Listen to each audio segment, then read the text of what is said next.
ഭർത്താവിന്റെ മൃതദേഹം പുഴുവരിച്ച നിലയിൽ മാനസികാസ്വാസ്ഥ്യമുള്ള ഭാര്യയ്ക്ക് അത് മനസ്സിലാക്കാതെ 3 ദിവസം ഒപ്പം കഴിഞ്ഞു.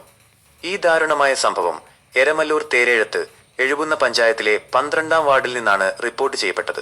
72 വയസ്സുകാരനായ ഗോപിയാണ് 3 ദിവസം മുൻപ് മരണമടഞ്ഞത്. ഗോപിയുടെ മരണം ഭാര്യ ഷീലയ്ക്ക് മാനസിക വെല്ലുവിളികൾ കാരണം തിരിച്ചറിയാൻ കഴിഞ്ഞില്ല. ദാരുണമായ മരണം. സംഭവം നടന്നത് 3 ദിവസങ്ങൾക്ക് മുമ്പാണ്. ഗോപി നിലത്ത് വീണ് കിടക്കുന്നത് ഭാര്യ ഷീല കണ്ടിട്ടുണ്ടെങ്കിലും മരണം സംഭവിച്ചതായി അവർക്ക് മനസ്സിലാക്കാൻ സാധിച്ചില്ല. ഭർത്താവിന്റെ മൃതദേഹം പുഴുവരിച്ച നിലയിലായിട്ടും ഗോപിക്ക് അസുഖമാണെന്ന് കരുതി ഷീല അദ്ദേഹത്തോടൊപ്പം അതേ വീട്ടിൽ കഴിഞ്ഞു. മൃതദേഹം കണ്ടെത്തിയത് ചൊവ്വാഴ്ച ഉച്ചയോടെയാണ്. ഈ ദാരുണമായ സംഭവം പുറം ലോകമറിയുന്നത്. ഗോപിയെയും ഷീലയെയും ആശുപത്രിയിൽ കൊണ്ടുപോകാൻ ഗോപിയുടെ ഭാര്യാ സഹോദരൻ രമേശൻ വീട്ടിലെത്തിയപ്പോഴാണ് ഗോപി നിലത്ത് വീണ് കിടക്കുന്നത് കണ്ടത്. തുടർന്നുള്ള പരിശോധനയിലാണ് ഗോപി മരിച്ചിട്ട് ദിവസങ്ങളായെന്ന് മനസ്സിലായത്. നാട്ടുകാരെയും പഞ്ചായത്ത് അധികാരികളെയും വിവരമറിയിച്ചതിനെ തുടർന്ന് അവർ സ്ഥലത്തെത്തി. തുടർ നടപടികൾക്ക് ശേഷം മൃതദേഹം പോസ്റ്റ്മോർട്ടം ചെയ്ത് വീട്ടുവളപ്പിൽ തന്നെ സംസ്കരിച്ചു.